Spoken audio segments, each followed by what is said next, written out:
L'image du Yabon Banania, symbolisée par le tableau que j'ai derrière moi, est une image qui est dépassée, mais qui est surtout fausse. Parce que le Sénégalais est connu pour son intelligence, son ingéniosité.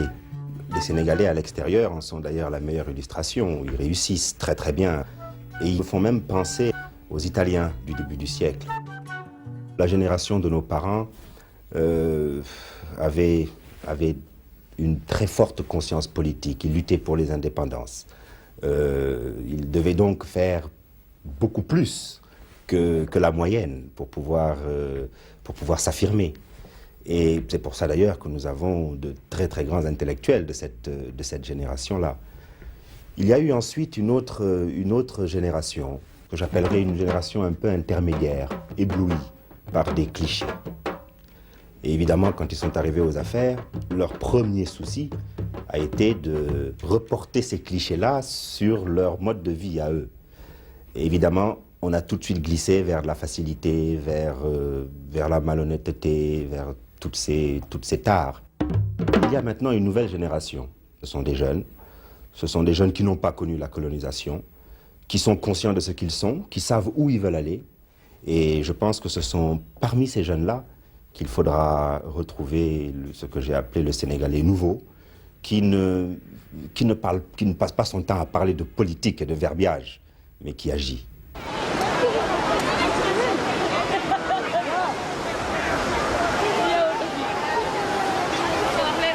Il est temps maintenant de créer un Sénégalais qui comprenne qu'il faut absolument s'orienter vers le travail, vers l'effort dans le travail, vers le sérieux, vers la rigueur, qui est un souci de permanence. Et je pense que ce Sénégalais nouveau, même si l'État n'a pas encore le courage politique pour créer ce Sénégalais nouveau, la société civile est en train de comprendre la nécessité, face aux défis que nous vivons actuellement.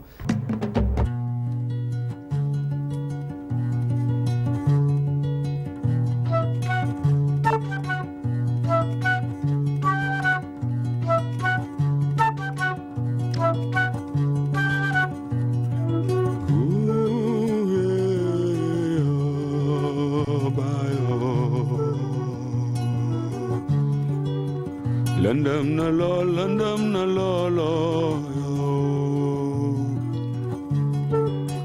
ma ne lii lee kañ lay jeex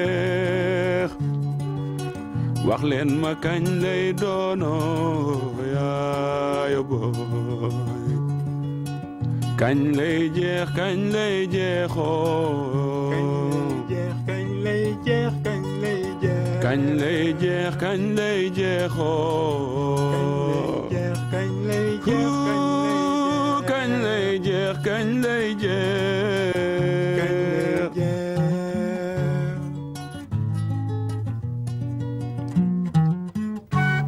La grâce, elle est morale, elle est physique, elle est dans le geste, elle est dans le regard, elle est aussi dans l'action.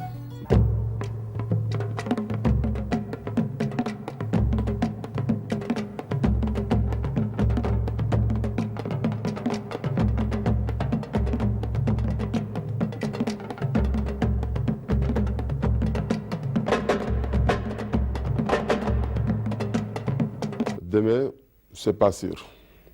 Dieu seul sait. Je vis de jour en lendemain en me démerdant, en voir mes amis à qui ils me connaissent, à qui ils ont confiance à moi pour me léguer certains boulots. Et puis je continue à bosser avec ces gens-là. Parce que les enfants de la Médina que tu vois là, chacun cherche à avoir un métier. Parce qu'avant, les parents ils disent va à l'école, après les Européens ils te donneront une place. Mais les enfants maintenant, ils cherchent à avoir un métier manuel. Ça, je trouve que c'est très important. Quand tu attends ici les gens, tu n'auras jamais le boulot. Parce que tout le temps, on te promet des embauchements, on te dit, il y a une usine qui embauche. Tu pars, on te dit, ouais, c'est déjà complet, on a déjà pris les hommes qu'il nous fallait. À patienter, dans peu de temps, on va vous rappeler monsieur. Et tu n'as jamais quelqu'un qui te rappelle. Les gens ils diront qu'ils n'ont pas d'avenir. Mais moi, je parle en tant qu'être humain. Parce que moi, je sais que ces enfants-là, ils sont plus motivés que les parents. Les enfants qu'on est en train de former, nous, ce sont ces enfants-là, c'est les futurs hommes du Sénégal de demain. Et ces hommes-là, ce n'est pas seulement des études, mais ils travaillent manuellement et dans la tête. Et c'est important.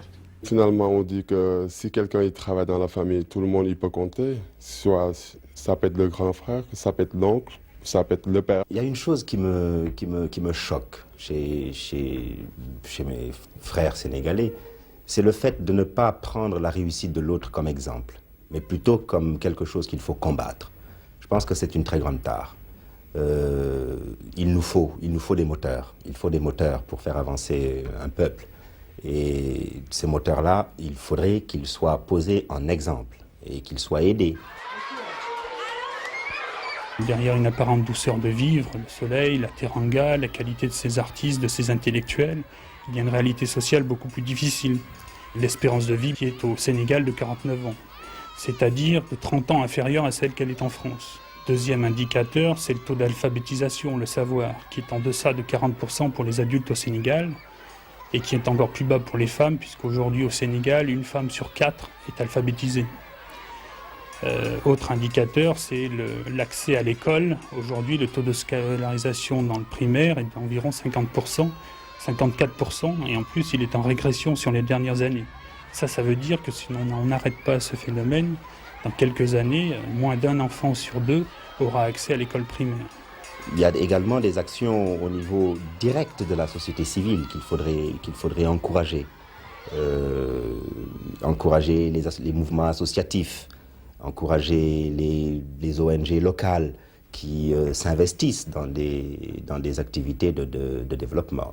Particulièrement, encore une fois, dans les secteurs concernant la jeunesse, à savoir l'éducation, la santé, le sport, la culture. C'est vrai que depuis quelques années, la coopération française essaye d'identifier dans la société civile ces forces vives, ces forces émergentes qui pourront être le moteur du renouveau. Et elle essaye, avec des instruments nouveaux, de prendre contact avec ces forces nouvelles et de les aider, parce que la coopération française ne peut qu'accompagner le mouvement. Ce qui est important, c'est qu'on accompagne l'émergence de ces forces nouvelles, qui seront le moteur de l'économie de demain. Je suis parfaitement d'accord. Je pense que la coopération française doit aller directement aux populations, dans la mesure du possible. Je peux comprendre qu'il y ait quand même un certain nombre de secteurs que j'appellerais stratégiques, qui puissent encore passer et qui doivent d'ailleurs passer par des canaux étatiques. Mais je pense que la France, la coopération française, doit nous aider à retrouver des repères perdus. Ça, c'est vrai.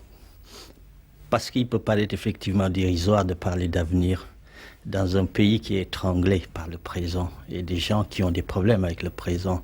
C'est pour ça qu'on a l'impression qu'il n'y a pas de vie. Mais il y a de la vie sous ces problèmes, qui sont des problèmes de la vie quotidienne, qui sont les problèmes d'un pays qui est en crise depuis une dizaine d'années, crise économique, crise sociale, et qui est secoué aussi par des violentes manifestations, souvent des manifestations sociales ou des manifestations politiques. Mais c'est un pays qui est plein de vie aussi, parce que quelque part, c'est un pays à une jeunesse extraordinaire, qui est tout à fait nombreuse, qui peut à la fois plonger dans quelque chose de magnifique comme dans quelque chose de pas bien du tout, mais qui est en fait en vie. Et c'est pour ça qu'elle peut à la fois dériver pour créer des choses, inventer des choses, mais elle peut aussi dériver pour détruire. Et aujourd'hui, en fait, c'est cet avenir-là qui est en jeu, l'avenir d'un peu plus de 60% de la population qui a moins de 25 ans et qui ne sait plus où se tourner et qui a peur. C'est une société où la majorité est composée de jeunes, mais où les codes sociaux sont dictés par des adultes. Et une société ne peut bouger que si elle explose, que si elle est capable de se remettre en cause. Et c'est ce décalage entre la majorité, les jeunes, qui n'ont pas le droit à la parole, et la minorité, les vieux, qui par leur vieillesse ont droit à la parole et décident. C'est ça qui pose des problèmes.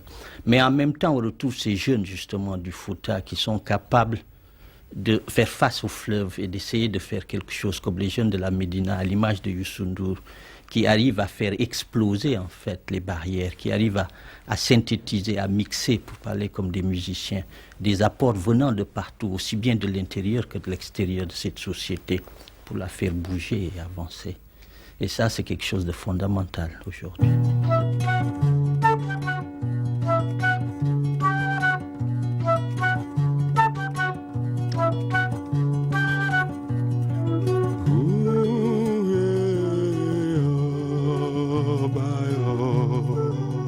Aujourd'hui, ce qu'il faut, c'est l'éducation informelle aussi, l'éducation sociale, l'éducation des citoyens, toute une série d'éducations qui permettent de conjuguer et de créer véritablement un citoyen, mais un citoyen capable d'intervenir, capable de se prendre en charge, mais capable d'imposer aussi au pouvoir ses intérêts à lui, que ses intérêts soient pris en compte, et qui est aussi capable quelque part de s'investir pour changer cette société.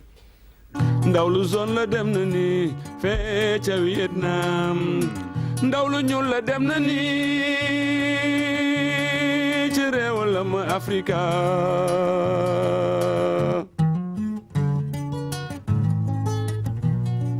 Je me dis que si les femmes et les enfants se mobilisent, le pays avancera. Parce que les gens qui ont retardé l'Afrique, c'est les plus âgés. Et maintenant, les enfants, ils vont prendre le relais. Et les femmes sont en train d'attacher leur pagne pour prendre le relais, pour faire avancer le pays. Moi, je n'ai pas peur pour l'avenir de mon pays.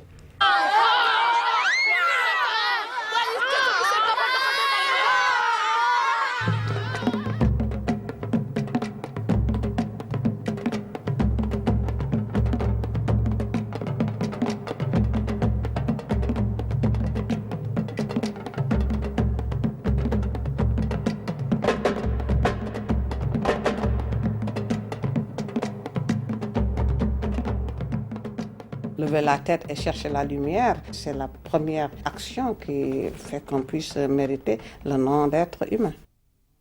Quand je dis que nous avons l'impression d'avoir perdu la dignité, c'est qu'on a quelque part le sentiment qu'on ne pense plus tellement à sa propre fierté, au sens de l'honneur, au sens des vertus cardinales qu'on nous a toujours inculquées dans notre jeunesse. Et dans ces vertus, la première, ce qu'on nous apprenait quand on était très jeune, c'était de ne jamais demander, de ne jamais tendre la main pour demander quoi que ce soit. Et s'il vous arrivait d'aller dans les rues de Saint-Louis, par exemple, je ne peux citer que Saint-Louis parce que c'est ma ville, c'est presque mon pays. Alors s'il vous arrivait de rencontrer quelqu'un et que vous acceptiez ce que quelqu'un vous donnait, mais je vous assure que c'était une bonne raclée à la maison.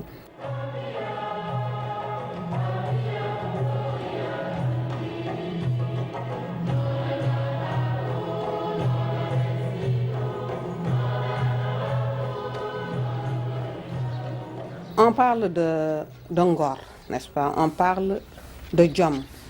Ce sont des mots qui recouvrent en fait tout ce qui a trait à l'intégrité sur le plan de l'honneur, le sens de l'honneur. Lorsqu'on parle de jom, il faut avoir sa fierté, il faut savoir résister à la facilité. Lorsqu'on parle de ngor aussi, en fait c'est un sens moral, ça veut dire aussi qu'il faut avoir le sens de la dignité et le sens de l'honneur.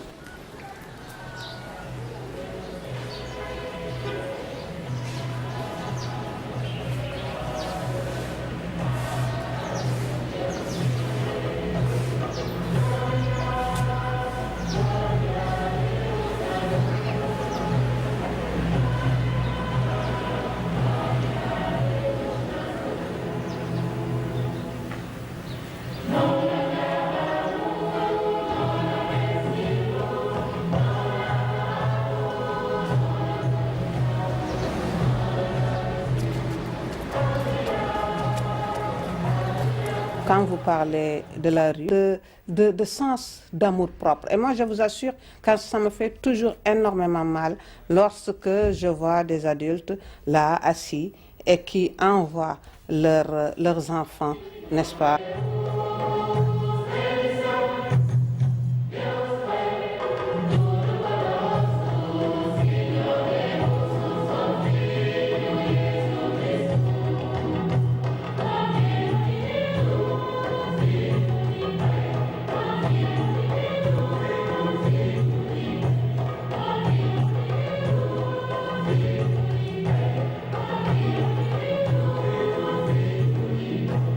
au-delà de toutes les difficultés qu'on vit partout en Afrique, il y a surtout la crise morale.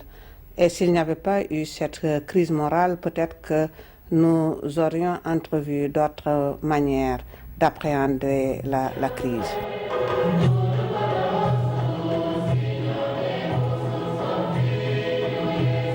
Tous les pays du monde, à un moment ou à un autre de leur histoire, ont été aidés. Mais c'est pénible lorsque ça émousse toute réaction de fierté et que, en fait, ça nous enlise dans une certaine facilité. C'est ça que je trouve déplorable et je pense que ce serait bien que l'on cherche d'autres stratégies, n'est-ce pas, par rapport à l'aide et aussi par rapport à notre propre morale, à notre propre culture.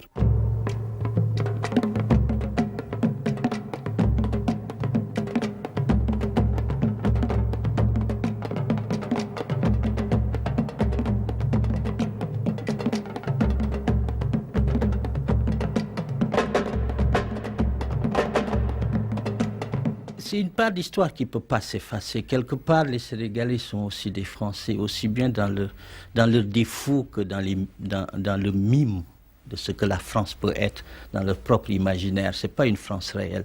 Donc cette histoire n'est pas une histoire réelle, c'est une histoire constituée d'imaginaire. Et à partir de ce moment, on ne peut pas l'effacer. Mais c'est aussi une histoire réelle qui prend de nouvelles tournures, si vous voulez. Qu'on le veuille ou non, la fin du gaullisme, la mort de Pompidou, le départ de Senghor, la mort de Cheikh Anta et la dévaluation du franc CFA en dernière instance, c'est la fin d'une époque, c'est la fin d'un type de relation. Et c'est ce type de relation qui est aujourd'hui en train de...